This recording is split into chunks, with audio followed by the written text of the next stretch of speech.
હે મારા આત્મના આંગણે શ્રી મહાપ્રભુજી મારી આંખો દિશે ગિરધારી રે ધારી મારી આંખો દિશે ગિરધારી રે ધારી મારું તન મન ઓ મારું તન મન ગયું છે તેને વારી રે વારી મારા શ્યામ મોરા હે મારા ઘટમાં મારા ઘટમાં બિરાજતા શ્રીનાથજી યમુનાજી મહાપ્રભુજી મારા ગઢમાં બિરાજતા શ્રીનાથજી યમુનાજી મહાપ્રભુજી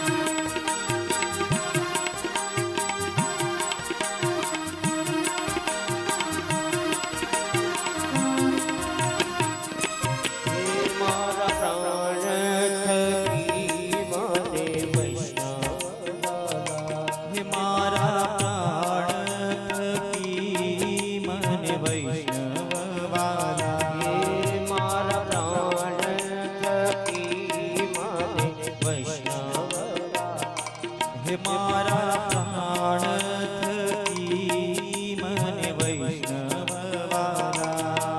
નિત્ય કરતા શ્રીનાથ દિલ કાલા રે વાલા નિત્ય કરતા શ્રીનાથ દિન કાલા રે વાલા તો વલ્લભ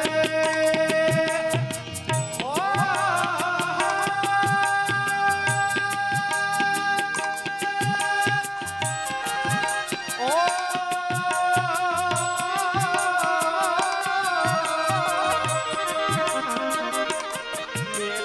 વલ્લભ પ્રભુજી કેરા દીધા છે દર્શન મારું મોહી લીધું મન હે મારા ઘટમાં બિરાજતા શ્રીનાથજી યમુનાજી મહાપ્રભુજી એ મારા ઘટમાં બિરાજતા શ્રીનાથજી યમુનાજી મહાપ્રભુજી મારા ગઢમાં બિરાજતા શ્રીનાથજી યમુનાજી મહાપ્રભુજી એ મારા ઘટમાં બિરાજતા શ્રીનાથજી યમુનાજી મહાપ્રભુજી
વાસુદેવાય.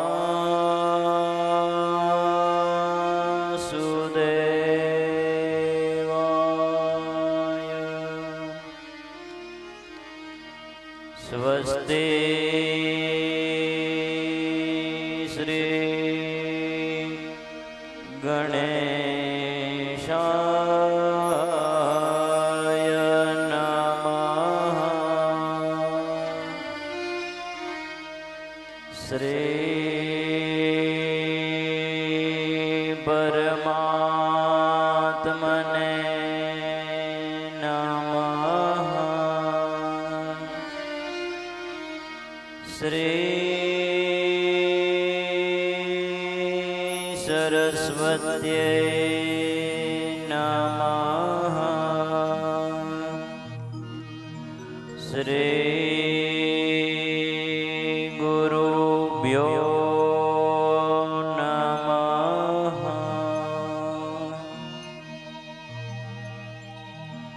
વંશે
કૃષ્ણાત પરમ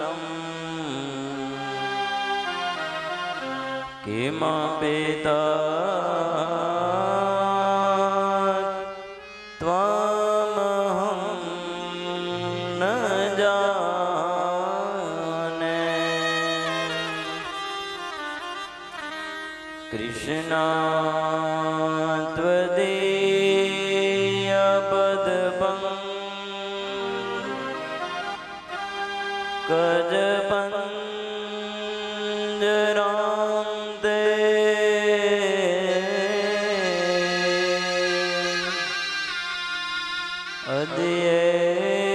અદ્યેવ મે વિશતુ માં નસરાજહંસ. પ્રાણ પ્રયાણ સમયે કપવાત પેતે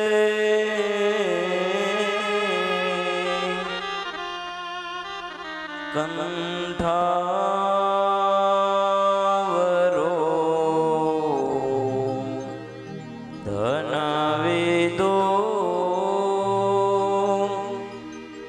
સ્મરણં કુતસ્તે. સ્મરણં કુતસ્તે. સ્મરણં કુતસ્તે.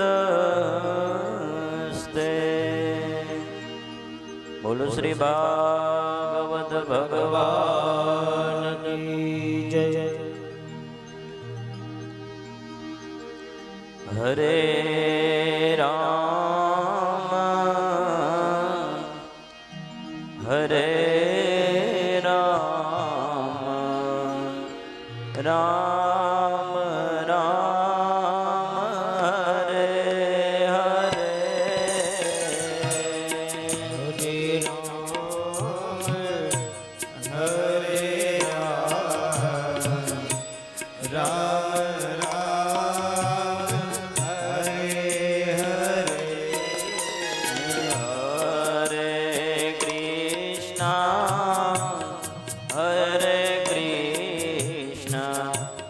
કૃષ્ણ કૃષ્ણ હરે હરે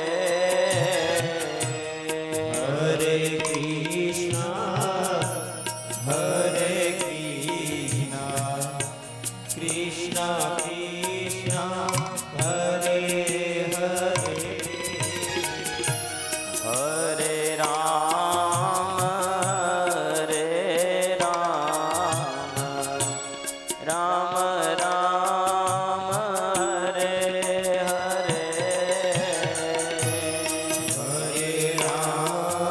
પ્રેમ से गाइए હરે રામ રામ રામ હરે હરે કૃષ્ણ હરે કૃષ્ણ કૃષ્ણ કૃષ્ણ હરે હરે હરે કૃષ્ણ હરે કૃષ્ણ કૃષ્ણ કૃષ્ણ હરે હરે હરે રામ રામ રામ હરે હરે હરે રામ હરે રામ રામ રામ હરે હરે હરે કૃષ્ણ હરે કૃષ્ણ કૃષ્ણ કૃષ્ણ હરે હરે હરે કૃષ્ણ હરે કૃષ્ણ કૃષ્ણ કૃષ્ણ હરે હરે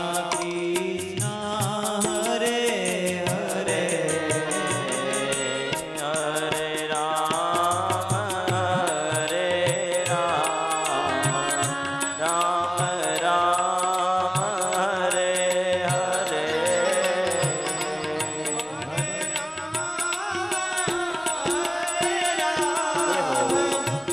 રામ રામ હરે હરે હરે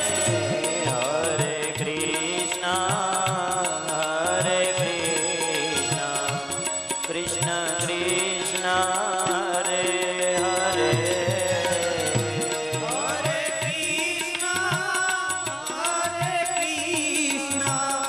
કૃષ્ણ કૃષ્ણ હરે હરે હરે રામ હરે રામ રામ રામ હરે હરે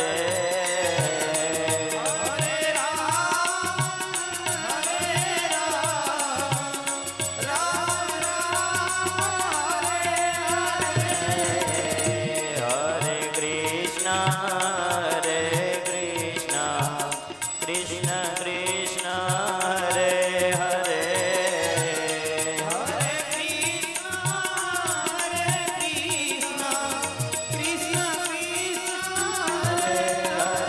બોલો રામ રામ હરે હરે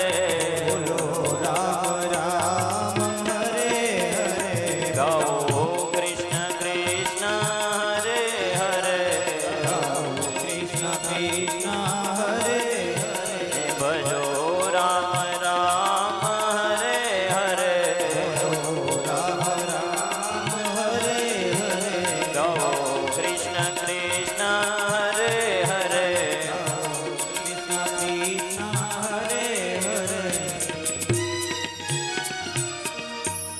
બોલો શ્રી ભાગવત ભગવાન કી જય દ્વારિકાધીશ કી જય અંબે માત કી જય પિતૃનારાયણ દેવ કી જય સદગુરુ ભગવાન કી જય સત્ય સનાતન ધર્મ કી જય હરિ ઓમ નમઃ પાર્વતી પતયે હર હર મહાદેવ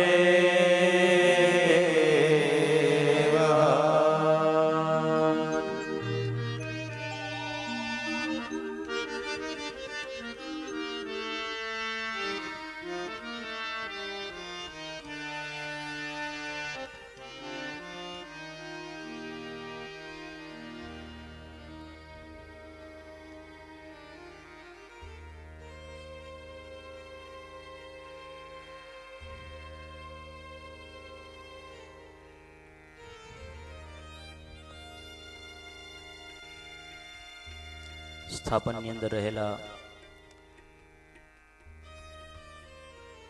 દરેક દેવી દેવતાઓના ચરણોની અંદર પ્રણામ.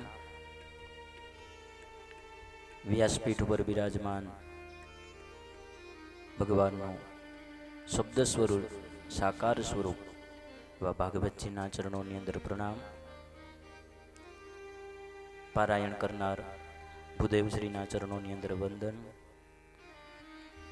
સંગીત વૃંદો કલાના ઉપાસકોના ચરણોની અંદર પ્રણામ. સાથે સાથે આપ સૌના હૃદયની અંદર બિરાજમાન પરબ્રહ્મ પરમાત્માને મારા પ્રણામ. સૌને જય શ્રી કૃષ્ણ.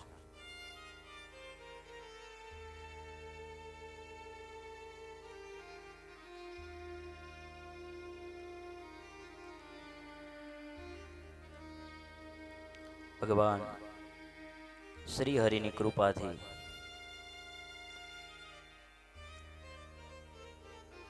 શ્રીમદ ભાગવત જ્ઞાન યજ્ઞ મહોત્સવ અંતર્ગત આજે આ 6થા દિવસની કથાની અંદર આપણે પ્રવેશ કરીએ.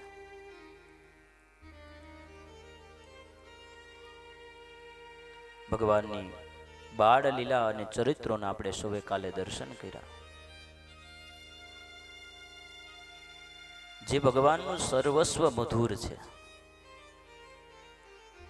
એટલા માટે કીધું ને કે અધુરમ મધુરમ વદનમ મધુરમ હસિતમ મધુરમ. બધું જ જેનું મધુર છે. હાલવું મધુર છે, ચાલવું મધુર છે, બોલવું મધુર છે. એ મધુરાધિપતયના ચરણોની અંદર પ્રણામની સાથે ભગવાનની દિવ્ય કથા સાંભળી.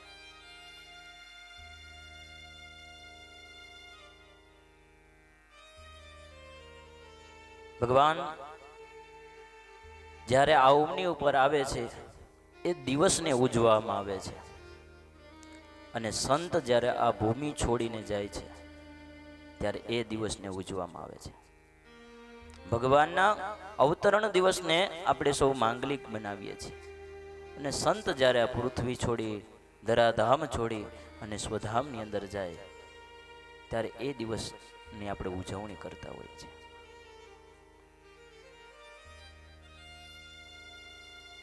આ એવી તે કઈ પૃથ્વી હશે કે જેની અંદર આપણે જન્મ લેવાનો અવસર પ્રાપ્ત થયો કે ત્યાંના રહેલા સામાન્ય સાધુઓ પણ એ ભગવત ભક્તને પામી ચૂક્યા છે. અન્ય યોગોની અંદર ભગવાનની ભક્તિ કરવા છતાં પણ ભગવાન બહુ કઠિન સમયની અંદર પ્રાપ્ત થતા હતા, પરંતુ કલો કેશવ કીર્તના કલયુગની અંદર કેવલ ભગવાનનું સ્મરણ કીર્તન અને નામ મંત્રના જપ દ્વારા જ ભગવાન પ્રસન્ન થાય છે.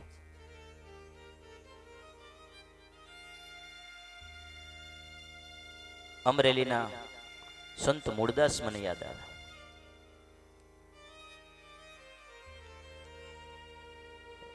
જેના રાજા પણ જેનો શિષ્ય હતા એવા સદગુરુ સ્વરૂપ મૂળદાસ. એક સમયની વાત, એ મૂળદાસ પોતાના જંગલની અંદર કુટિયાની અંદર પોતે રહે છે, અને એવા સમયે રાત્રિના સમયે એક ગામમાંથી એક સ્ત્રી ગર્ભવતી છે અને કૂવાની અંદર પડી અને મૃત્યુ પામવા માટે જાય છે. રાતનો સમય, સમગ્ર વિશ્વ શાંત છે, ચિત્ત છે, અને એવા સમયે આ દીકરીના રડવાનો અવાજ સંત મૂળદાસના કાનની અંદર પડે છે. સંત મૂળદાસ જાગી અને દીકરીની પાસે આવી એ રડતી દીકરીને કહે છે, કેમ બેન તું રોવસ? કે મને બસ હવે આત્મહત્યા કરવા દો મને. તો કે તું શું કામ આત્મહત્યા કરસ? મને સેજ જણાવ તો ખરી. મારાથી થતું હશે, હું એક કામ કરીશ. ત્યારે રડતી સ્ત્રી એમ કહે છે, હે મૂળદાસજી, મારા ઉદરની અંદર કોઈનો ગર્ભ છે અને ગર્ભનું બાપનું નામ નથી, એટલા માટે થઈને હું આ કૂવાની અંદર પડી અને મરણ પામવા માટે જાઉં છું, મૃત્યુ પામવા માટે જાઉં છું. મૂળદાસ કે બસ આટલી અમથી વાત? એમાં મરાતું થોડી ના હશે. એક કામ કર, તું ગામની અંદર જઈ અને જે તને પૂછે બસ એને એમ કહી દેજે કે આ પાપ છે ને એનો બાપ મૂળદાસ છે. પછી કાંઈ તને વાંધો નથી ને? દીકરીને સાંત્વના આપી અને દીકરી ફરીથી પોતાના નગરની અંદર આવે છે. આખા નગરની અંદર વાત ફેલાઈ જાય છે કે મારા પેટની અંદર રહેલા પાપનો બાપ છે મૂળદાસ છે. ફરતી ફરતી વાત રાજાના કાનની અંદર પડે છે અને રાજા પણ ધિક્કારવા માંડ્યો પોતાના ગુરુને. નક્કી કરી લીધું કે આવા મારા ગુરુ ન હોય. અત્યાર સુધી એ પોતે મૂળદાસની અંદર સ્વયં ભગવાનના દર્શન કરતો હતો, પણ એક વાત સાંભળી અને રાજાએ નક્કી કરી લીધું કે આવા મારા ગુરુ ન હોય. મૂળદાસની કંઠી કાઢી અને બીજા ગુરુને અપનાવવા માટે પોતે જાય છે. ગામનાઓ તો મૂળદાસ માટે આમ તેમ વાત કરતા હતા, એ તો મૂળદાસને પચે એમ હતું. પરંતુ પોતાનો રાજા જ્યારે આવું બોલે ત્યારે એના મનમાં થોડુંક દુઃખ થયું. થોડો સમય વીત્યો. રાજા જે વ્યક્તિને ગુરુ બનાવવા માટે જાય છે, પોતાના રાજમહેલની અંદર એ ગુરુની પધરામણી થાય છે, પુષ્પનો હાર પહેરાવવામાં આવે છે. સંત મૂળદાસ ત્યાં પહોંચે છે રાજાની પાસે.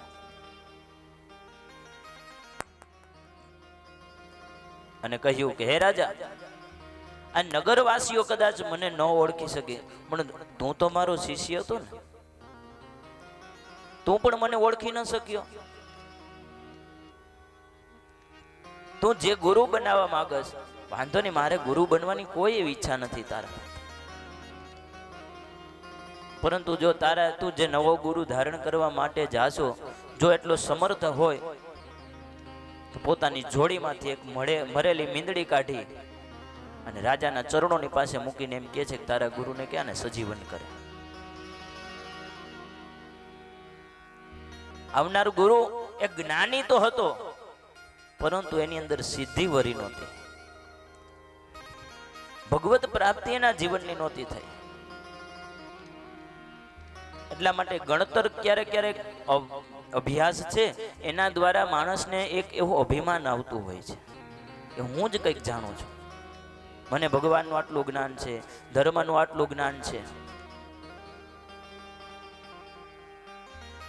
અને આ અભિમાન આવે ને એટલે એ વ્યક્તિ ભગવાનથી ધીરે ધીરે કરતા દૂર જવા પામે છે. નવા ગુરુ કહે રાજાને કે નહીં રાજા, હું આ મીંદડીને બેઠી ન કરી શકું. એ તો હવે મૃત્યુ પામી છે, અને જે મૃત્યુ પામે થોડીક જીવિત થઈ શકે. ત્યારે મૂળદાસે પોતાના હાથની અંદર જળની અંજલિ લઈને કહ્યું કે હે રાજા સાંભળ, જો મેં મારા મન, કર્મ અને વચનથી જો કોઈ પાપ ન કર્યું હોય તો આ મીંદડીની અંદર જીવ આવે અને મીંદડી બેઠી થાય. એમ કરીને જાય બિલાડીની ઉપર જલ છાંટે અને બિલાડી બેઠી થાય છે. એ નથી મફતમાં એ મળતા એના મૂળ ચૂકવવા પડતા સંતોને. સંતપણા રે બાઈ નથી મફતમાં મળતા.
બજારે કોઈ ચણા કોઈ તેલ કળામાં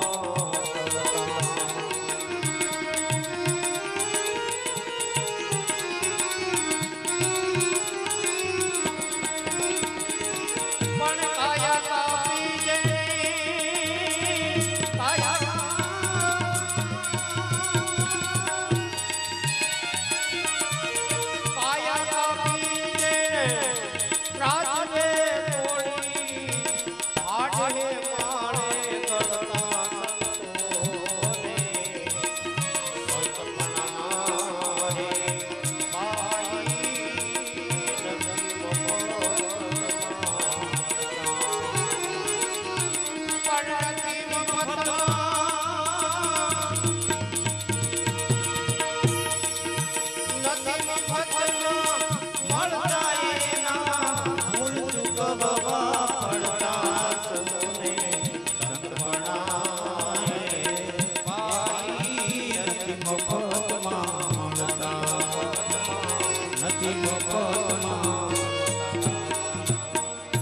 સંતોને સંત મણા રે વાલા નથી મફતમાં મળતા.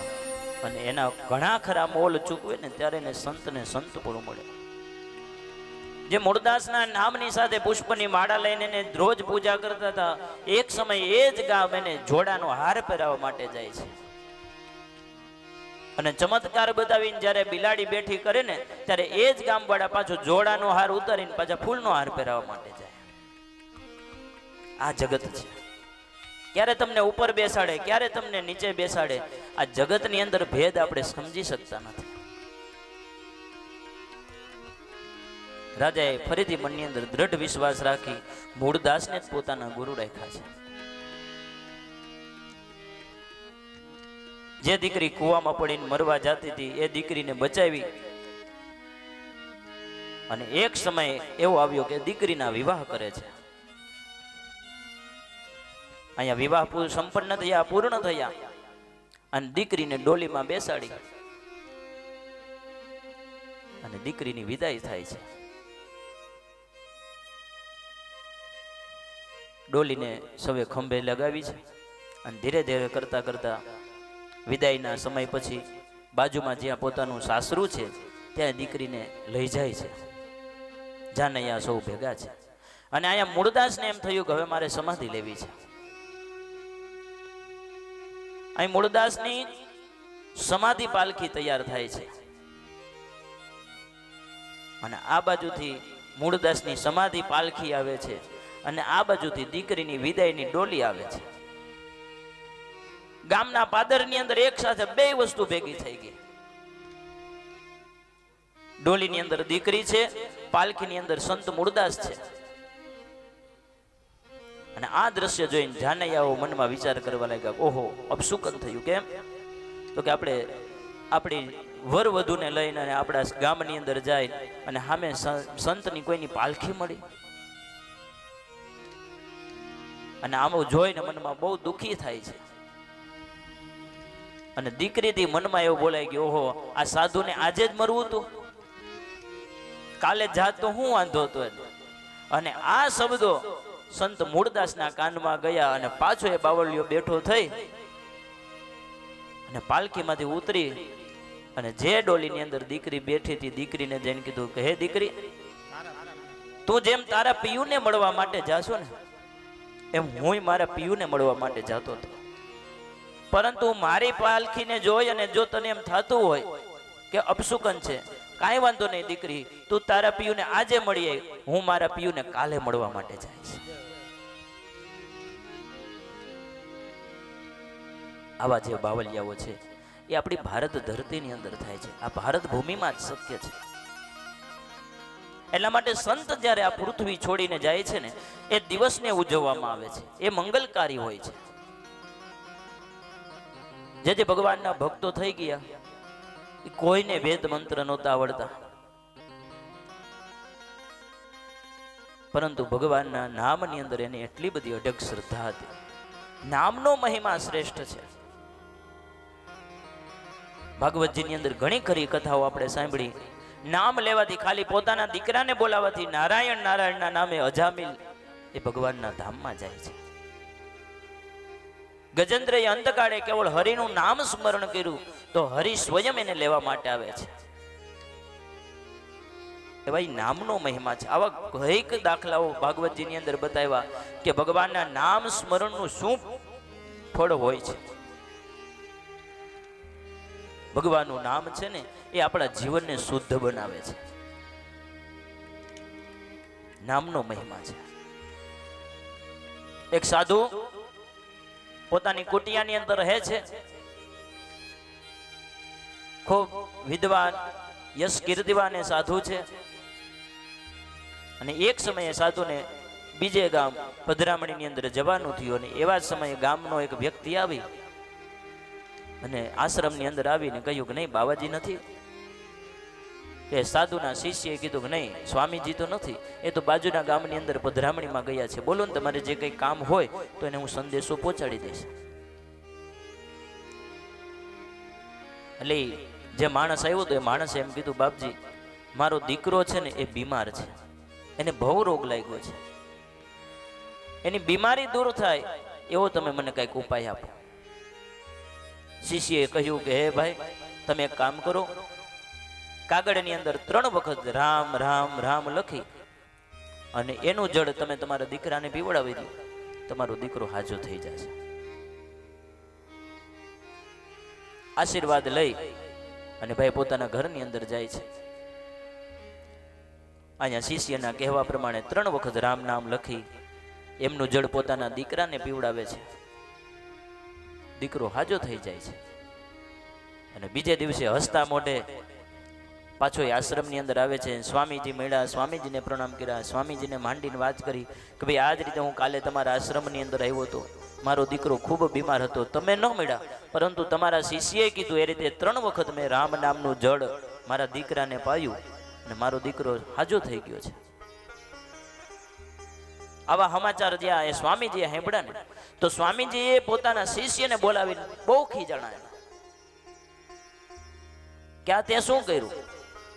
જે વ્યક્તિને ખાલી એક રામ નામની જરૂર હતી અને તે 3 વખત રામ નામ આપ્યા. જા તું મારા આશ્રમની અંદર રહેવા લાયક નથી, તું આશ્રમ છોડીને ચાલ્યો જા. બહુ ખીજાણ.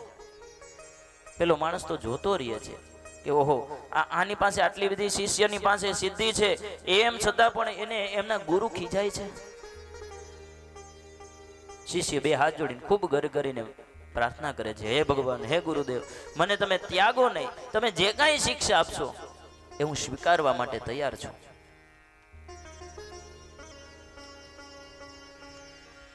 સ્વામીજી એને શિક્ષા આપે છે. પોતાની જોડીમાંથી જોડી ખોલી એક ચમકતો અણીદાર પથ્થર, એ પથ્થરે પોતાના શિષ્યને આપીને એમ કહે છે કે જા તું આને લઈને આની કિંમત તારે નક્કી કરાવવાની છે કે આ પથ્થરની કિંમત શું છે, અને જે જેટલી કિંમત આકે ને એ તું તારા કાગળિયામાં લખતો આવજે.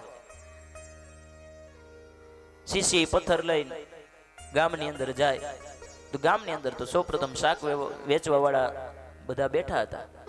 એમાં એક વ્યક્તિને જઈને પૂછ્યું કે ભાઈ આ પથ્થર છે અને એ પથ્થરની તમે શું કિંમત આપી શકો?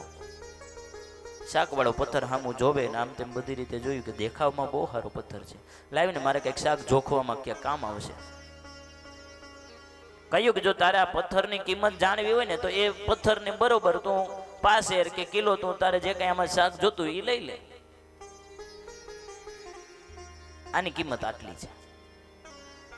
શિષ્ય કે કાંઈ વાંધો નહીં, મારા ગુરુએ મને વેચવાનું નથી કીધું, કિંમત જાણવાનું કીધું છે, લાવો એ પથ્થર પાછો લઈ લીધો. લખી લીધું કે ભાઈ શાકભાજી વાળાએ આનું 1 કિલોનો ભાવ કીધો છે કે આમાં 1 કિલો શાકભાજી આવે.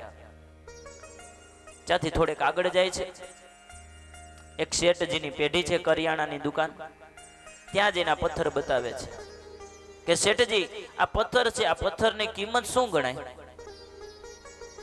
શેઠજી પોતાના હાથની અંદર પથ્થરને બધી બાજુથી જોવે છે તો ઓહ અમારા છોકરાને રમવામાં કામ આવશે. શેઠજી કે આ પથ્થરના 50 રૂપિયા આવે, કે તારે જોતો હોય તો કે હું તને પૈસા આપી દઉં. છોકરો કે શિષ્ય કે ના, મારા ગુરુજીએ ખાલી કિંમતનું કીધું છે, એટલે કિંમત મારે જાણવાની, વેચવાની મને હજી કઈ અધિકાર નથી આપ્યો. પોતાની ડાયરીમાં લખી લીધું કે ભાઈ શેઠજી આના 50 રૂપિયા કીધા છે. ત્યાંથી થોડીક આગળ જાય છે, ઝવેરીની દુકાનની અંદર જાય છે. ઝવેરીએ એ પથ્થરને જોયો, પથ્થરને જોઈને ઝવેરી પોતાના હિસાબે કહે છે કે ભાઈ આ પથ્થરને હું છાબડીમાં મૂકીને સામે જે મારે સોનાના દાગીનાઓ જોખવાના હોય ને એ જોખવાના તોલામાં મૂકું ને તો આમ ચમકદાર ને બહુ દેખાવમાં સુંદર છે, તો આ હું રાખી લઉં. એટલે ઓલા ભાઈને કીધું કે ભાઈ આના 500 રૂપિયા આવે કે. શીશી કે કઈ વાંધો, લાવો પથ્થર પાછો. કેમ તો કે મારે ખાલી કિંમત જાણવાની છે.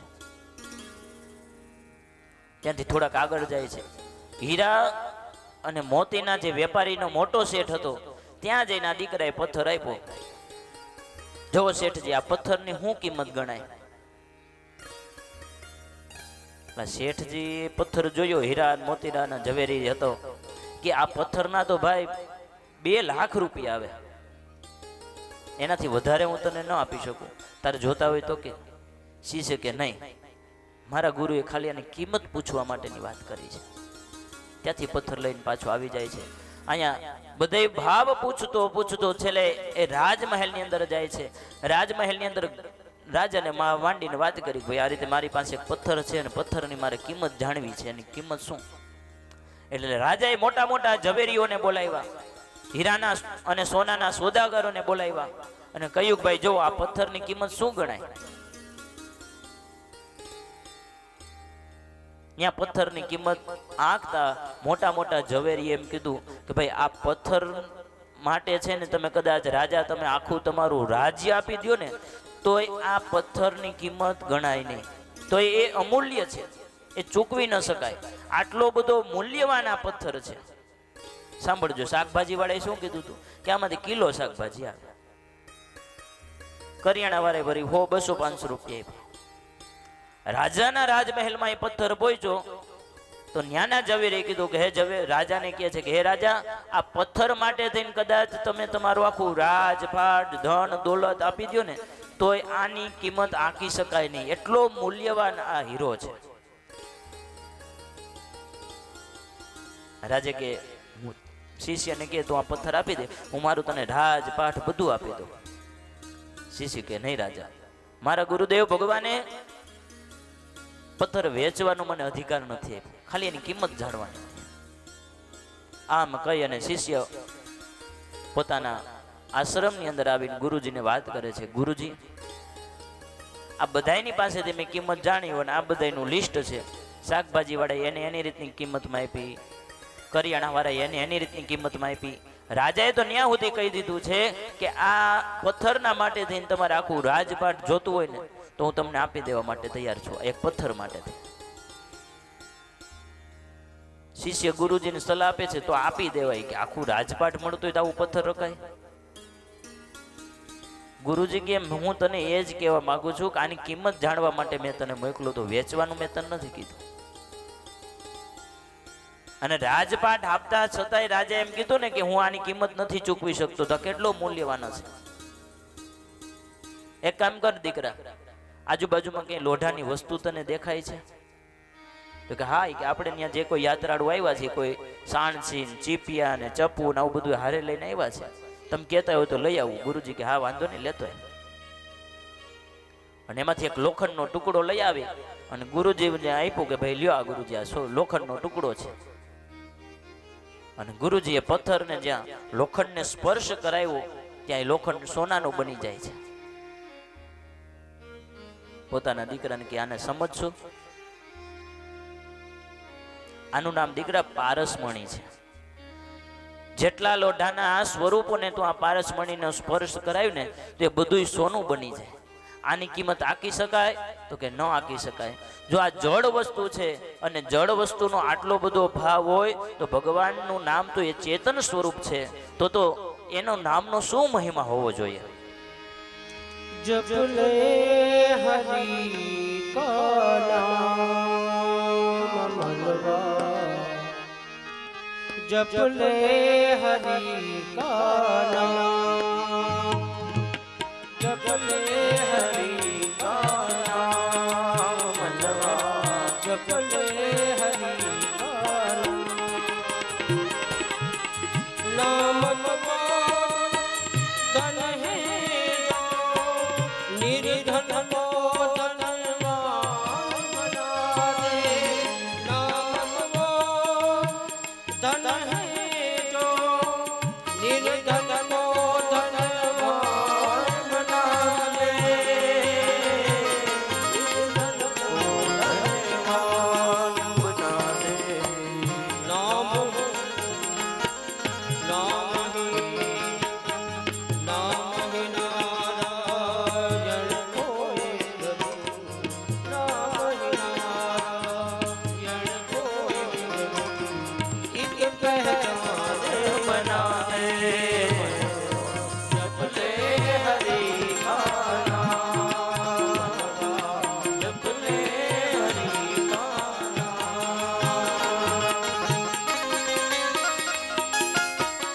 नाम ही दौलत निर्धन को वही धनवान बना दे.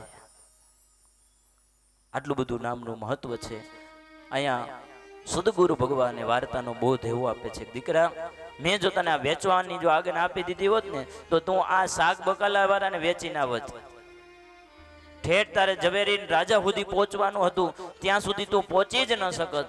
એમ તેને તે જે વ્યક્તિને 3 વખત નામ આપી અને એને એમ કીધું ને કે તું આ ભાઈ તારા દીકરાને પીવડાવી દેજે, ને એ દીકરો હાજો થઈ ગયો. એ 3 વખત નામની ત્યાં જરૂર નહોતી. અને એ જે માણસ હતો ને કાંદા બટેકા વેચવાનો જે એની અંદર ભાવ હોય ને એટલો ભાવવાળો માણસ હતો.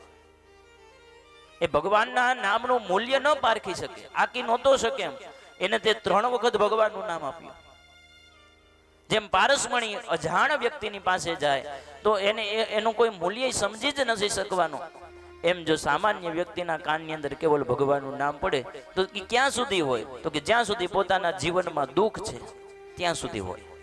પછી પાછું જેમ એને ભગવાન સુખની પ્રાપ્તિ કરાવે એટલે ભગવાનને ભૂલી જાય. મારા સદગુરુ ભગવાન એક વાત કરતા કે વર્ષો પહેલા બની ગયેલી ઘટના છે કે વૈજ્ઞાનિકોએ આકાશની અંદર એક પ્રયોગશાળા બનાવી હતી અને પ્રયોગશાળાને સ્કાય લેબ એવું નામ આપ્યું હતું. એટલી બધી વિશાળ એ પ્રયોગશાળા આકાશની અંદર, અને કોઈ કારણોસર એ પ્રયોગશાળા છે એ પૃથ્વી ઉપર પડવાની હતી. હવે જ્યાં એ પ્રયોગશાળા પડે સ્કાય લેબ ત્યાં બહુ બધું ભયંકર નુકસાન સર્જાવાની. રેડિયોની અંદર સમાચાર આવી ગયા. બધાએ પોતપોતાના ઘરની બહાર નીકળી ભગવાનને પ્રાર્થના કરવા લાગ્યા. ગામો ગામ રામધૂન 24 કલાકની ચાલુ થઈ ગઈ. જે ઉદાર ભક્તો હતા એ બધાના માટે પ્રાર્થના કરતા હતા કે હે ભગવાન, આમાં દરેકનું રક્ષા કરજો, તમે દરેકનું રક્ષણ કરજો. અને જે સ્વાર્થી લોકો હતા એ પોતે ભગવાનને એવી પ્રાર્થના કરતા હતા, ભગવાન ભલે પડે તો પડે પણ એક અમારી પાસે ન પડે, બીજાનું જે થવું હોય થાય.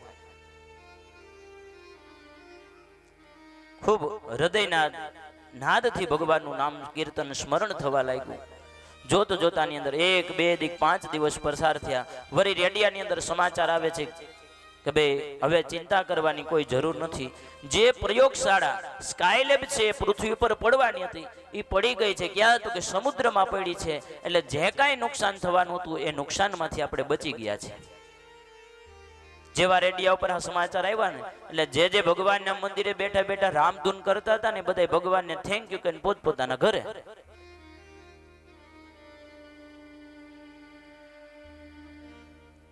એમ જ્યાં સુધી જીવનમાં દુઃખ છે ત્યાં સુધી આપણે સૌ ભગવાનને યાદ કરીએ છીએ.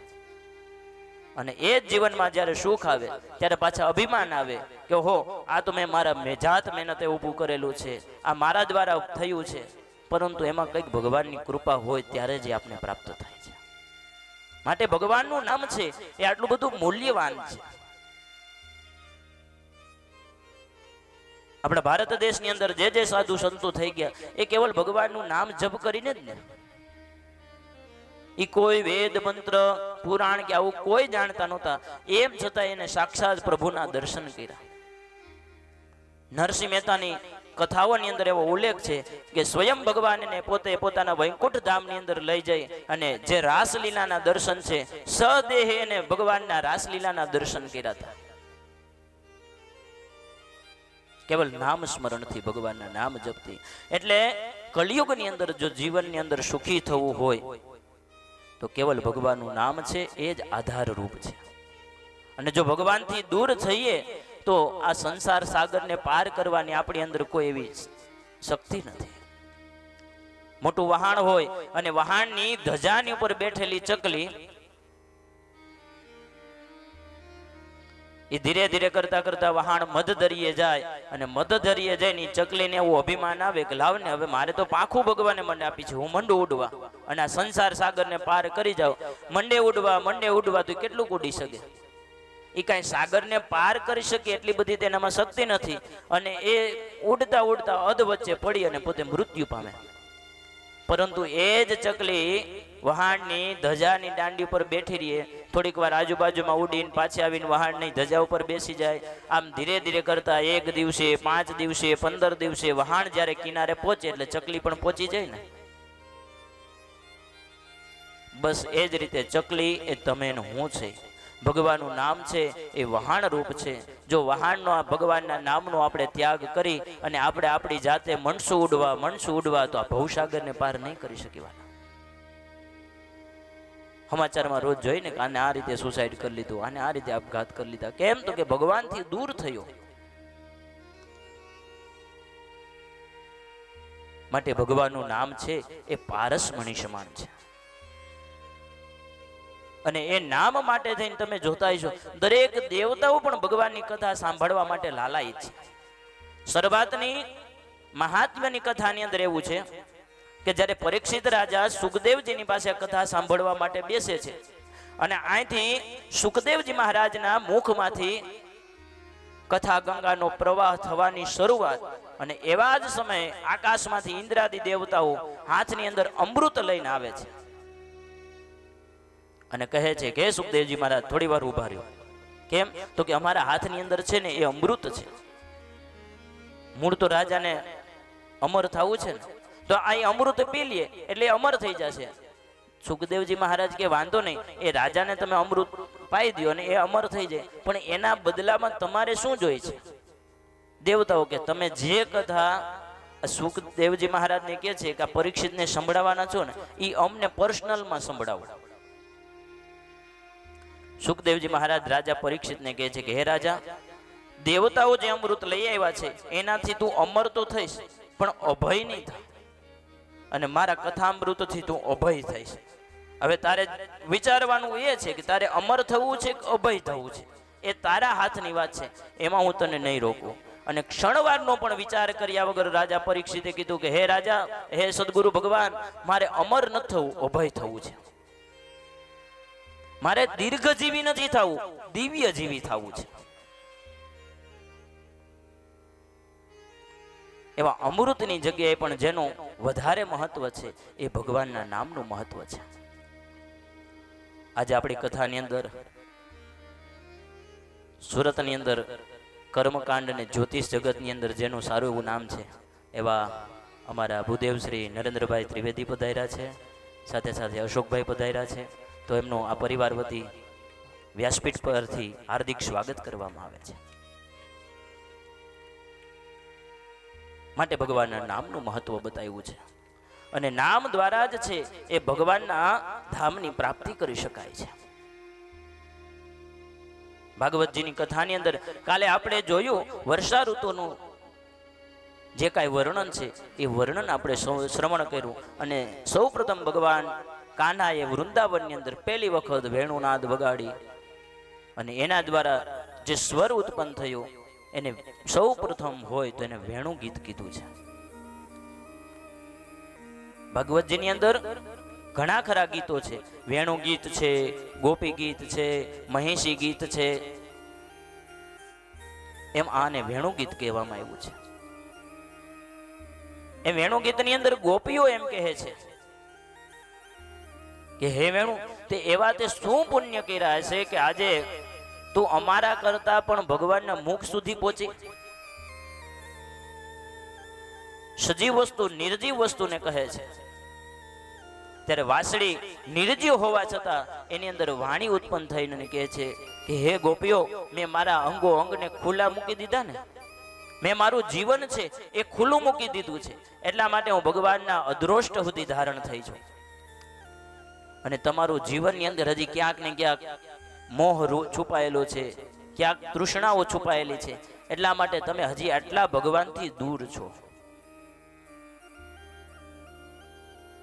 અને વેણુ ગીતની અંદર સૌપ્રથમ ભગવાનની જે સ્તુતિ થઈ છે એ સ્તુતિ ખૂબ દિવ્ય છે. આમ તો ઘણા શ્લોકોનું વેણુ ગીત છે, પણ મહત્વનો હૃદયનો જે ભાગ છે એ શ્લોકનું આપણે શ્રવણ કરીશું, જેમાં બરહા પીડમ આદિ શ્લોકનું વર્ણન બતાવ્યું છે કે કેવા સ્વયં ભગવાન પરમાત્મા પોતે દેખાય છે. આખી દિવ્ય લીલાની ઝાંખી જેને કરેલી છે. અને આપણા કવિઓ અને ઋષિમુનિઓ એવી લીલાઓની કૃતિ કરે, કેવળ તમે આંખો બંધ કરી એક ચિત્ત થઈને ધ્યાનપૂર્વક આ શ્લોકનું શ્રવણ કરો ને, એટલે તમારી સામે એક્ઝેક્ટ ભગવાન કેવા દેખાય છે ને એ આખા ભગવાનનું સ્વરૂપ પ્રગટ થાય. તેને વેણુ ગીતની અંદર દર્શાવવામાં આવ્યું છે.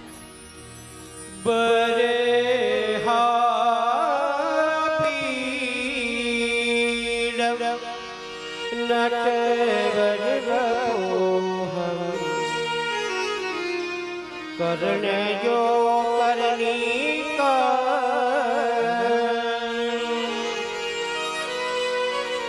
बी प्रतिभास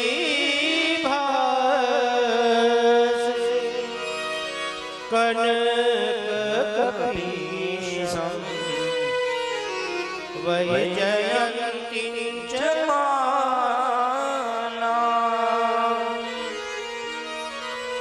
रघुधान हृदय पूरयन गोपवन्दे वृन्दारण्यं स्वपदरमणम्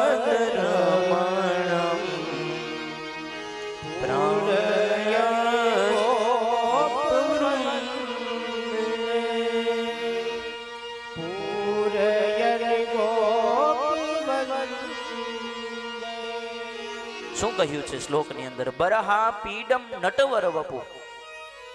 ગોપીઓને વેણુ દ્વારા ભગવાનના સ્વરૂપની એક ઝાંખી થાય છે. શું કીધું? પહેલો જ શબ્દ છે બરહા પીડમ. બરહ એટલે મુકુટ, બરહ એટલે મોરપંખ, આપીડ એટલે કે મુકુટ, જેને મોરપંખનો મુકુટ ધારણ કરેલો છે. જો ભગવાનની દિવ્ય ઝાંખી ધીરે ધીરે તમારી આંખડ આખી સર્જાશે. બરહા પીડમ નટવર વપુ. નટ એટલે કે આપણા ગામડાઓની અંદર આવે ને કલાકારો, એમાં જે શ્રેષ્ઠ હોય ને કલાકારનો ઉપાસક એને નટ કહેવાય. વર એટલે કે શ્રેષ્ઠ, શ્રેષ્ઠ કલાકાર. એમાં શ્રેષ્ઠ આ મનુષ્ય એવા ભગવાન શ્રી હરિ. નટવર વપુ કર્ણયો કર્ણિકારમ. બંને કાનની અંદર ઉપર કર્ણના પુષ્પો લગાવેલા છે. બિબ્રદ ભાસમ કનક કપિશમ વૈજયંતીમ ચ માલામ, પોતાના કંઠની અંદર વૈજયંતી માલા શોભે છે. રંધ્રાન વેણુ અધર શુદ્ધયા, પોતાની વેણુ છે અધરને શુદ્ધયા એટલે કે પોતાના હોઠની પાસે લઈ આવ્યા છે. પૂરયન ગોપ વૃંદે, એની અંદર શ્વાસ ભૂકી અને એવા તાલને છેડે છે ભગવાન શ્રી હરિ કે એના નાદની સાથે સર્વ કોઈ પુરુષ સ્ત્રી આ બધા સંમોહિત થાય છે. જડ છે એ ચેતન થાય છે અને ચેતન છે એ જડ થાય છે. ત્રિભંગ લલિત જેનું સ્વરૂપ છે, પીળું પિતાંબર જેને ધારણ કરેલું છે, પગની ઉપર બીજા પગની આટી લગાવેલી છે, ત્રિભંગ લલિતમ છે. અને એવા ભગવાન આપણી સમક્ષ ઉભા છે અને એવા ભગવાનની સ્તુતિ ગોપીઓ અને વેણુએ કરી, એના દ્વારા ભગવાન પ્રસન્ન થાય છે.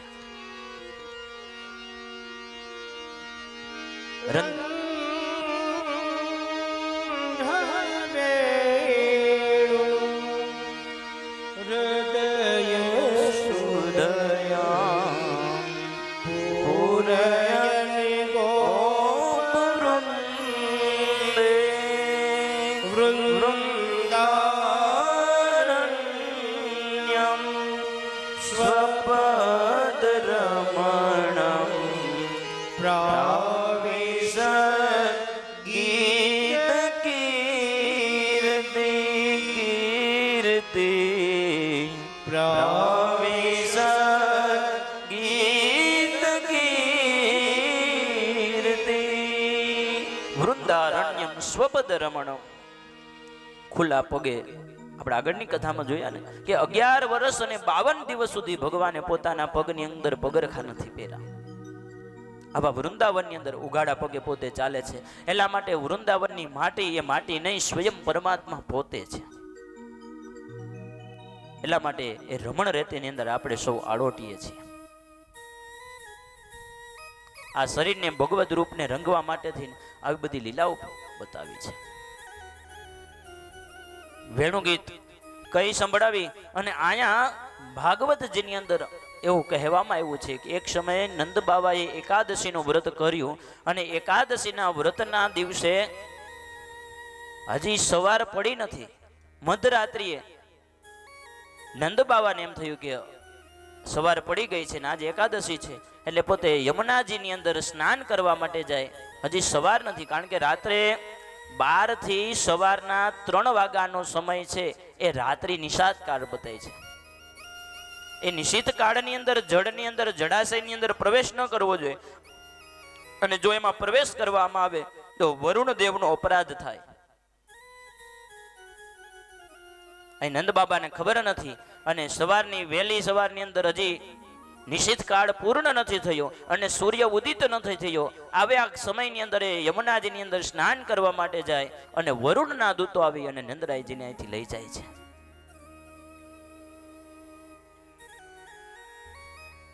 શ્રી કૃષ્ણ ભગવાનને ખબર પડી, શ્રી હરિ પોતે પોતાના પિતાને બંધનમાંથી મુક્ત કરાવવા માટે જાય છે. આ બહુ સમજવા જેવી વાત છે કે 11 વર્ષના દિવસે જ વરુણના દૂતો છે એ નંદ બાબાને લઈ ગયા. વરુણના દૂતોનું સ્થાન છે ને આપણા શરીરની અંદર જીભની અંદર રહેલું છે. અને 11 આવે એ 11ના દિવસે ઉપવાસ કરી અને ઉપવાસના સમયની અંદર ભોજનનો સેજ એવો પણ મનમાં વિચાર આવે એટલે આપણી 11 છે એ ભંગ થઈ જાય છે, એ વ્રત ભંગ થાય છે. ભોજનનો વિચાર પણ ના આવવો જોઈએ. એટલા માટે ઘરની અંદર એવી પ્રથા હોય કે ભાઈ પેલા ફરાળવાળા છે અલગ બેસે, જમવાવાળા પછી બેસે. કેમ તો કે ફરાળવાળાનું ધ્યાન છે ભોજનની ઉપર દ્રષ્ટિ ન પડે, અને જો એની ઉપર એની દ્રષ્ટિ પડી જાય તો ભોજનનો એને આસ્વાદ આવવા માંડે જીભમાં, અને એ જોવાથી એની એકાદશી તૂટી જાય છે, વ્રત ભંગ થાય છે. અને કેવલ મુખથી જમો એને જમ્યું ન કહેવાય. તમે જો રસોઈ બનાવનારી સ્ત્રી હોય ને, રસોઈ આમ ઘરમાં તો અલગ વાત છે, પણ જે મોટા રસોડાઓ હોય અને રસોડાઓની અંદર જે વ્યક્તિઓ રસોઈ બનાવતા હોય ને, એ રસોઈ બનાવે બહુ બધી, બધાના માટે બનાવતો હોય, પણ પોતે એ જમી ન શકે. કેમ તો કે એ રસોઈ બનાવતા બનાવતા એ રસોઈનો સ્વાદ એના નાક દ્વારા પોતાના શરીરમાં જાય છે, એનાથી જ એ તૃપ્ત થઈ જાય છે. એટલે એ બધું ભોજન નથી લઈ શકતું. એમ ભોજનનો શ્વાસ એ પણ આપણા શરીરની અંદર જાય તો પણ એકાદશીનો ભંગ થાય છે. અને વરુણના દૂતો નંદ બાવાને લઈ ગયા એટલે એનો ભાવાર્થ એવો છે કે આપણે આપણી જીભને બે રીતે જીતવાની છે. એક તો સ્વાદમાં અને બીજું વાદમાં. જીભના બે કર્મ છે. એક તો બહુ સ્વાદ, આ જીભને બહુ નહીં ચખાડવાનો, પછી એને ચસ્કો લાગી જાય, અને એ ચસ્કો લાગી જાય પછી 80 વર્ષે એમ થાય કે થોડુંક મંચુરિયમ લઈ આવો ને, ભજીયા લઈ આવો ને, આજે ભજીયાની ઈચ્છા થઈ છે. એટલે જીભને ચટકો નહીં લગાડવાનો, એ ઇન્દ્રિયને દમન કરવાની વાત છે. ઇન્દ્રિયને જો મુક્તપણે વિહાર કરવા દઈએ તો એ તો સારું સારું જ વિચારે ને. ભોજન લઈ લીધું હોય, તૃપ્ત થઈ ગયા હોય, ડાયાબિટીસ હોય, અને પછી આઈસ્ક્રીમ આવે તો ડાયાબિટીસ છે એટલે ખરેખર આઈસ્ક્રીમ ન ખવાય, પણ મન પાછું એમ કે નહીં નહીં ખાઈ લે ને, એકાદી ગોળી વધારે લઈ લેશું. એટલે સ્વાદ ઉપર જીભને જીતવાની. અને બીજું વાદ, જીવનમાં ક્યાંય વાદ ન હોવો જોઈએ. મોબાઈલની અંદર જન્મદિવસ છે તો જન્મદિવસ આપણે આપણા જીવનનું રિમોટ છે ને ખરેખર આપણા હાથમાં નથી, બીજાના હાથમાં આપણે સોંપી દીધું છે. એમાં તમે હું આપણે બધા આવી જઈએ. જન્મદિવસ હોય એ દિવસે ખરેખર કરવાનું એવું હોય કે સવારમાં વહેલા ઉઠી આપણા ભગવાનોને વંદન કરવાના હોય, વડીલોને પ્રણામ કરવાના હોય, કોઈ દેવ મંદિર જવાનું હોય, મન પ્રફુલ્લિત રહે એવા વ્યક્તિઓને એક એવી જગ્યાએ જવાનું હોય. પણ જે દિવસે જન્મદિવસ હોય એની આગલી રાતથી એટલી બધી સિસ્ટમો તૈયાર થઈ જાય કે મોબાઈલની અંદર ફોટા મુકાઈ જાય, એમાં લખાઈ જાય. સવારે મેં વહેલા ઉઠીને ભગવાનનું નાવાનું ની વાત તો બધી બાજુ રહીએ, સાઈડમાં રહીએ. પેલા જોઈ લઈએ કોણ કોણ વ્યક્તિએ મને હેપી બર્થડે કીધું છે, કોને કોને મને વિશ કર્યું છે. અલા વિશ નહીં, વિશ એટલે ઝેર થાય. અને 15 વ્યક્તિએ આપણા માટે સારી શુભેચ્છાઓ મોકલી હોય અને ખબર પડે કે આમાં 2 વ્યક્તિને નથી આવી, તો ઓલા 15 ને મોકલેલું જે છે ને એનું સુખ છે ને એ ભૂલાઈ જશે. 2 વ્યક્તિઓ જે આપણા માટે શુભેચ્છા નથી મોકલાવી એનું દુઃખ રહી જશે. એટલા માટે જીભને વાદમાંથી પણ રોકવાની છે. માલા કેટલોક વાદ કરી કરીને આપણે આપણું જીવન જીવશું. કલિયુગની અંદર સામાન્ય મનુષ્યનું જીવન 100 વર્ષનું છે. એ 100 વર્ષની અંદર 50 વર્ષ તો આપણે સુવામાં કાઢી નાખવાના છે. એ 50 વર્ષમાં જે બાકી રહે છે બીજા, એમાં અડધા તો વ્યવસાયના ક્ષેત્રની અંદર 6 કલાક 8 કલાક નોકરી કરતા હોય તો એની અંદર પસાર થઈ જાય. વાહે રહે બીજા 25 વર્ષ. જો 25 વર્ષની અંદર આપણે ક્યાંય ફરવા માટે જાય, પરિવારની સાથે હળી મળીને રહીએ, આમાં પસાર થાય. તો આમાં આપણે આપણા માટે કેટલું જીવા. અને આટલું અલ્પ આયુષ્ય છે, અને એ અલ્પ આયુષ્યની અંદર પણ આપણે કંઈ કરી નથી શકતા, તો એ આપણું જીવન છે એ નિષ્ફળ જાય છે.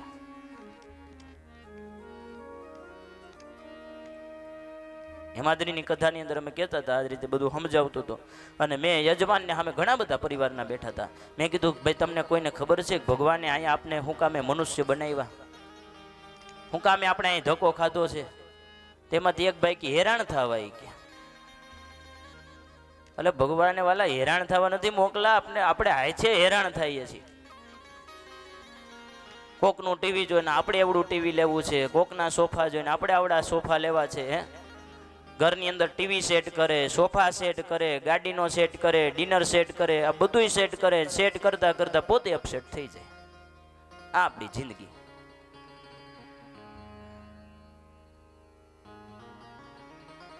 માટે આપણા જીવનનું રિમોટ કાજલ ઓજાના શબ્દની સાથે બીજાના હાથમાં નહીં, આપણી હાથની અંદર હોવું જોઈએ. બીજા આપને શું કામ સુખી કરે, બીજા આપને શું કામ દુઃખી કરે? સુખ અને દુઃખ એ આપણા દ્વારા જ ઉત્પન્ન થાય છે ને. માટે આપણે કેમ જીવવું છે, કઈ રીતે હાલવું છે, કેટલું વિવેકમાં રહેવું છે, કેટલું વિનમ્ર રહેવું છે. બસ સામાન્યમાં સામાન્ય. અને આ સમયની અંદર માણસ ખાલી એટલું જ વિચારે છે, અમે બેન અમારા બે. એને પોતાની આ ભાષા અને આ વાક્યને પોતાની લાઈફ માને છે. નીરવભાઈની સાથે કાલ રાત્રે જ સાંજે ચર્ચા થઈ, કથા પૂરી થઈ, એટલે કે ભાઈ તમારા વિદેશની અંદર આ થોડુંક વધારે છે. કે પોતપોતાની હિસાબે ફ્રીડમ લાઈફ બધાને જીવવી છે. અને ફ્રીડમ લાઈફની અંદર પછી શું થાય, ક્યારેક આવી તકલીફ નાની મોટી આવી જાય, પછી એને ઉલઝાવવા વાળો કોઈ ત્રીજો વ્યક્તિ ન હોય, કોઈ એની સાથે હોય પરિવારની અંદર, તો કોઈને કહી શકે ને કે ભાઈ મારે આ દુઃખ આવ્યું છે, કે એનો કંઈક રસ્તો કાઢી આપને. પરંતુ અમે બેન અમારા બે હોય તેમાં સુખ કે દુઃખની વાત કોને કહેવા જાવે. અને પછી ધીરે ધીરે કરતા કરતા એક સમય એવો આવશે કે જ્યારે દીકરાના લગ્ન કરશે, અને લગ્નની અંદર આમ તો ધીરે ધીરે કોર્ટ મેરેજ જ થઈ જવાના છે ટૂંકમાં જ તે, પરંતુ એમાંય 2-5 જણા તો જોઈ ને. પછી વરરાજાના વર પક્ષવાળા બધા જાન લઈને આવે, અને કન્યા પક્ષમાં તો કોઈ નહીં, અમે બેન અમારા બે એમ બે જ હોય. પછી ઉછીના માણસો લઈ આવવા પડશે, ભાઈ હાલે 2000 રૂપિયા તું તારી પાસે રાખ, તો ઘડીક વાર કન્યાના બાપા બનજે. 1500માં કન્યાના ફુવાને ગોતવા જવા પડે, 1000 રૂપિયામાં કન્યાના બનાવીને ગોતવા જાય ને. આમ લાઈનમાં તો કોકને ઉભું રહું ને, જય શ્રી કૃષ્ણ વેવાઈને આમંત્રણ આપવા, આવા ગોતવા જવા પડશે. કદાચ લગ્ન આમ નામ ધીરે ધીરે પૂરા થઈ જાય, હાલો સમજ્યા માણસો વગર, પણ મૃત્યુ થશે ત્યારે શું થશે? ચાલો ઓલા કાંધિયાઓને ગોતવા જવા જોઈએ રૂપિયા લઈને, કે ભાઈ કોક આને મૂકી જાઓ. માટે આપણે આ ધરાધામ છોડીને જાય અને 5 વ્યક્તિઓ આપણા માટે સારી વાત કરી શકવા જોઈએ, આપણી પાછળ સારી રીતે રોય હગવા જોઈએ. એટલું તો વાલા આપણે આપણું જીવન જીવી શકીને. એટલા માટે કીધું ધૂપ બની અને તું સુગંધ દેજે, ભલે હું બળી જાઉં પણ બીજાને સુગંધ આપીશ. એવું જીવન જીવવાની વાત છે.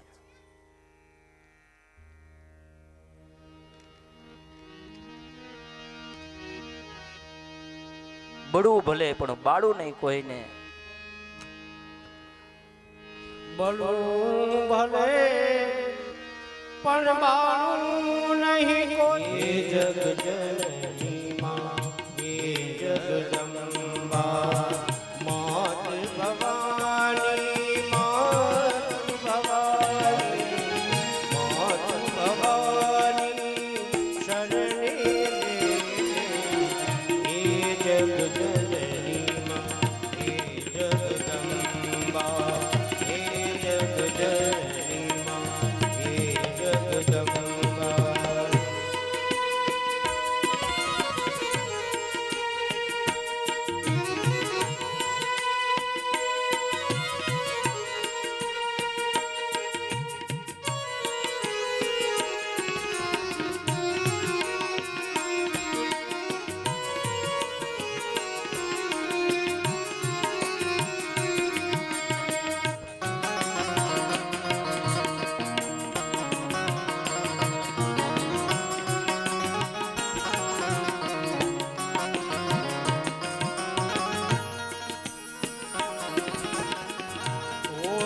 ભલે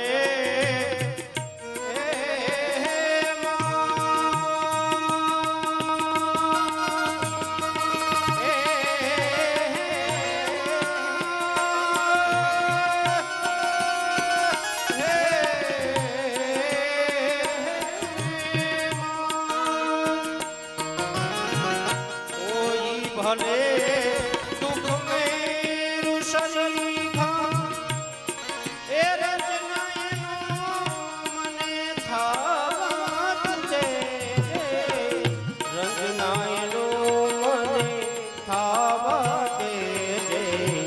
એ જગજનની માં હે જગદંબા, માત ભવાની માત ભવાની માત ભવાની શરણે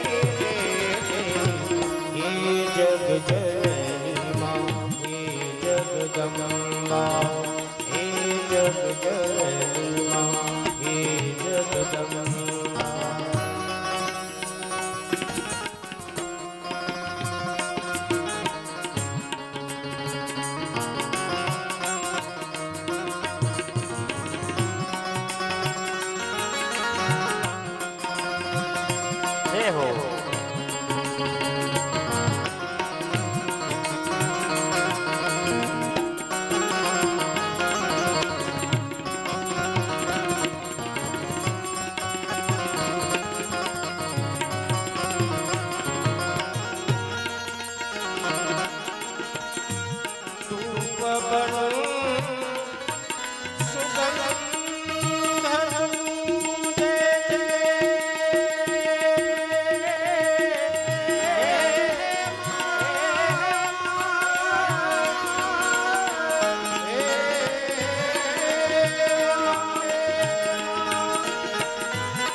રાખ બનીને ઉડી જાજે જે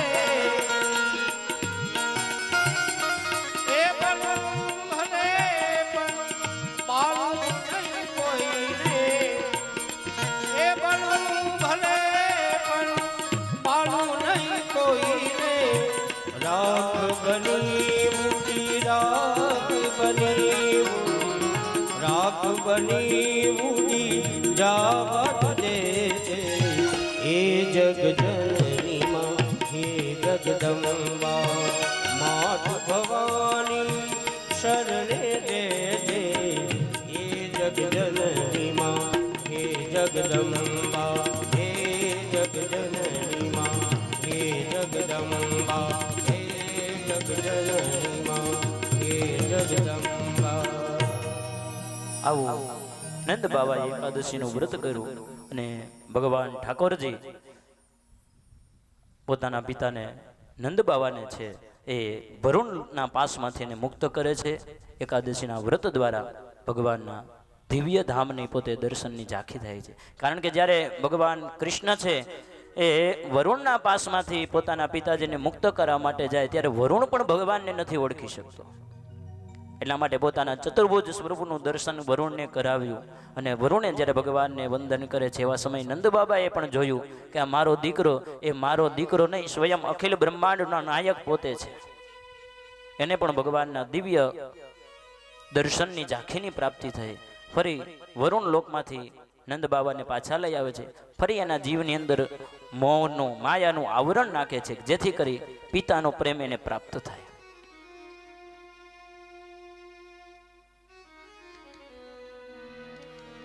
એકાદશીનું વ્રત પૂર્ણ થયું. અહીંયા રાસલીલાનું વર્ણન બતાવે છે.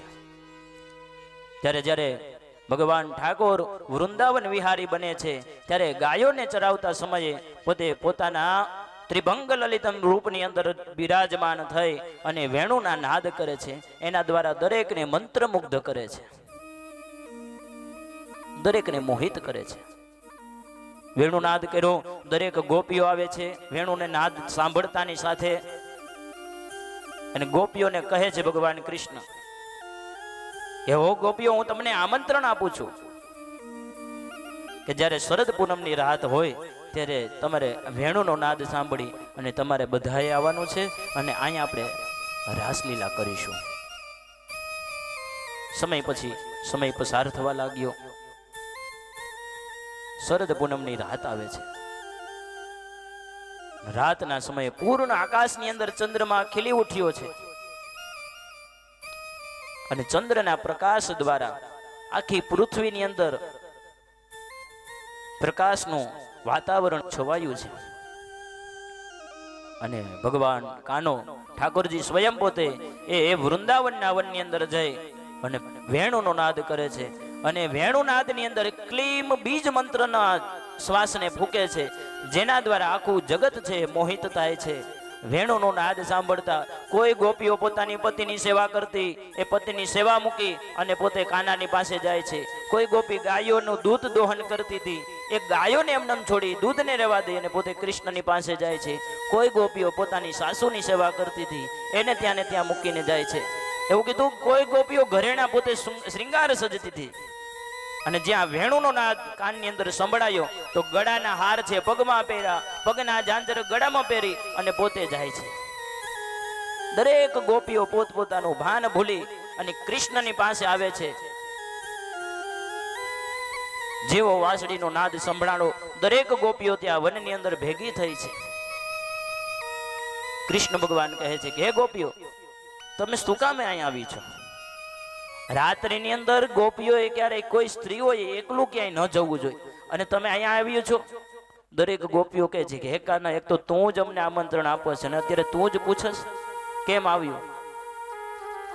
ગોપીઓ શરમાયા હતા અને સાથે પોતાના શાસ્ત્રમાં શ્લોકની અંદર એવું વર્ણન કીધું છે કે જે જગ્યા પર ગોપીઓ ઊભી છે એ ઊભી ગોપીઓ પોતાના જમણા પગના અંગૂઠાથી પોતે ભૂમિને કોતરે છે.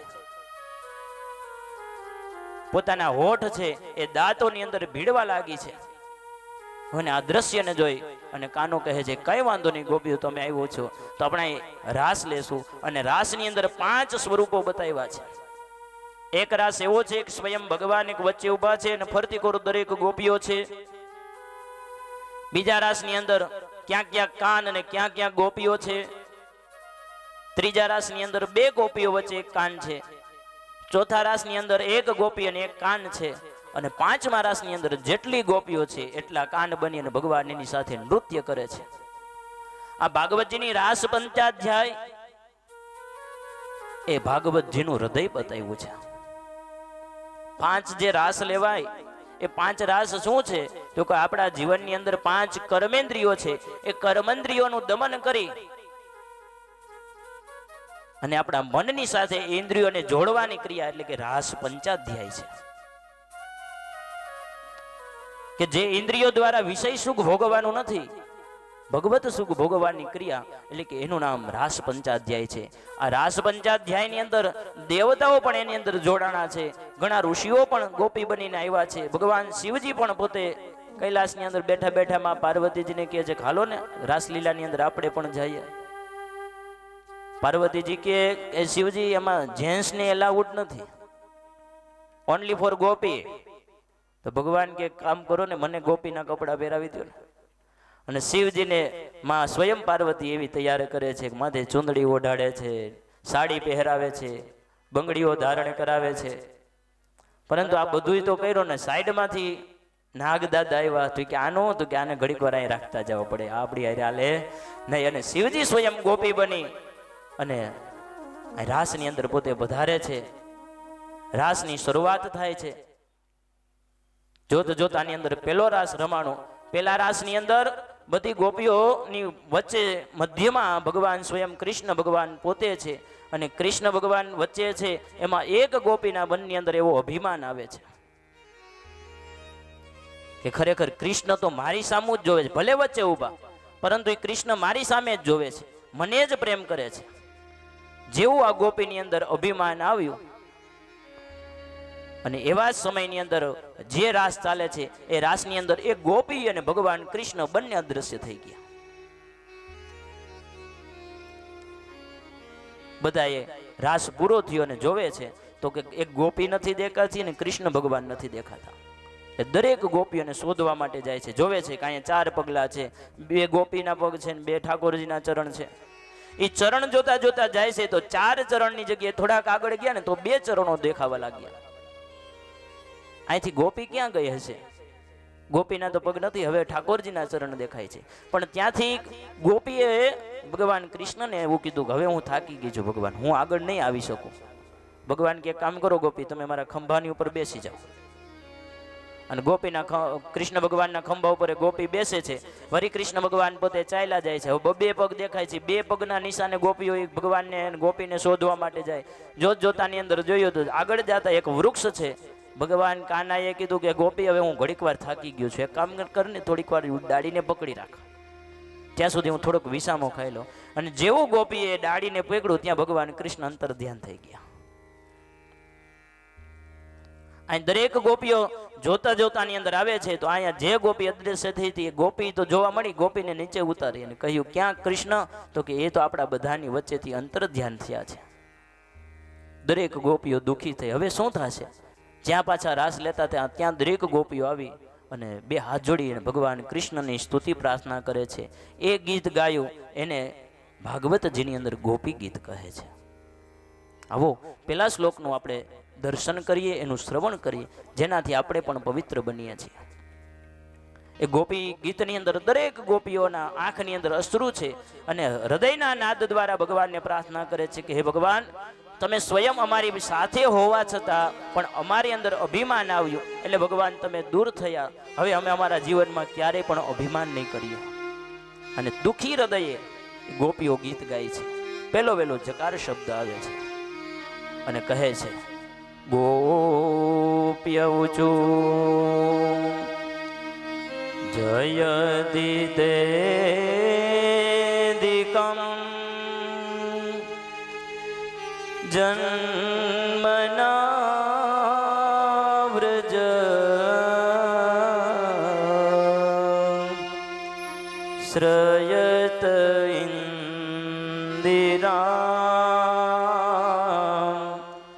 સસ્વદત્રહી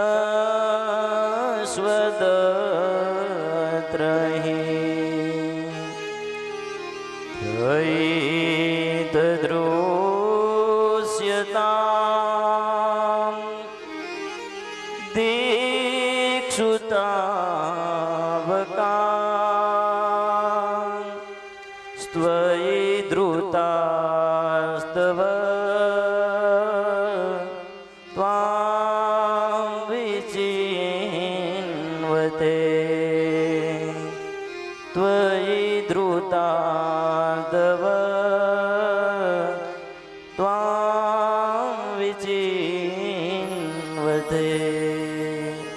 ચકાર એ દગ્ધાક્ષર છે અને દગ્ધાક્ષર દ્વારા ભગવાનની પ્રાર્થના કરી ફરી ભગવાન ત્યાં પ્રસન્ન થયા અને બીજો રાસ લેવાનો અને એ રાસની અંદર આપણે સૌ પણ સાથે મળી અને સંમિલિત થાય.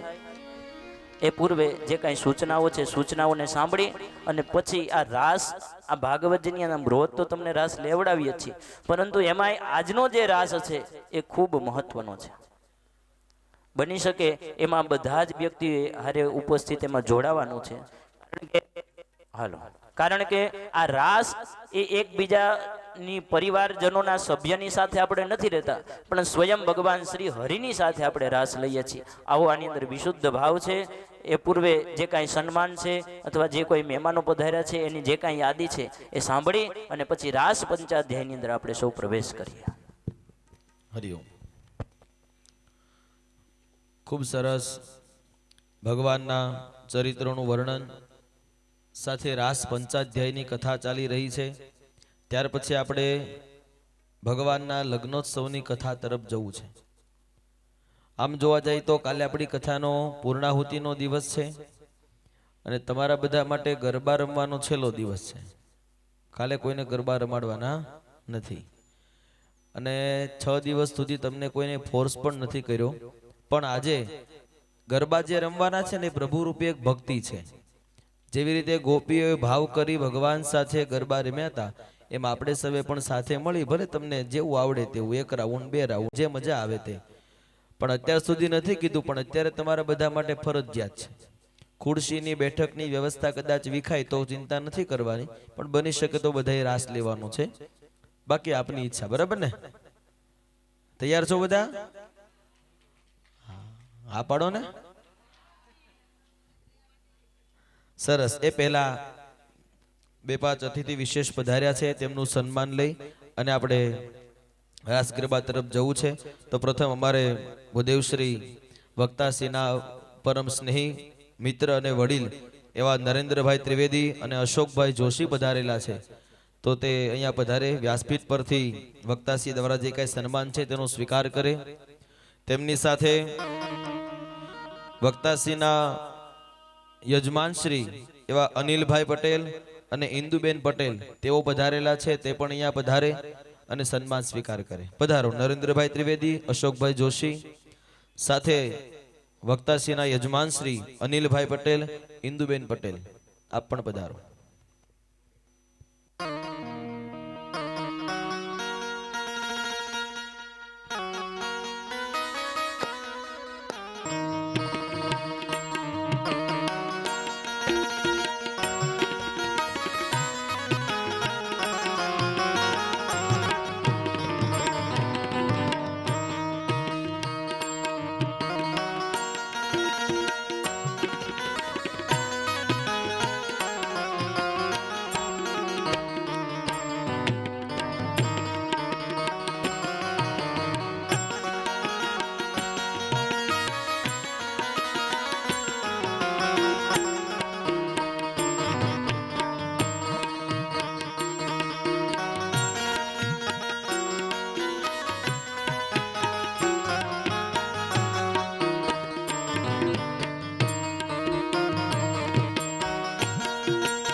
પણ વધારે વક્તાશ્રી પાસે જોરદાર તાલીથી વધાવો. સંગીતાબેન ખૂબ સારા એવા ગાયક છે.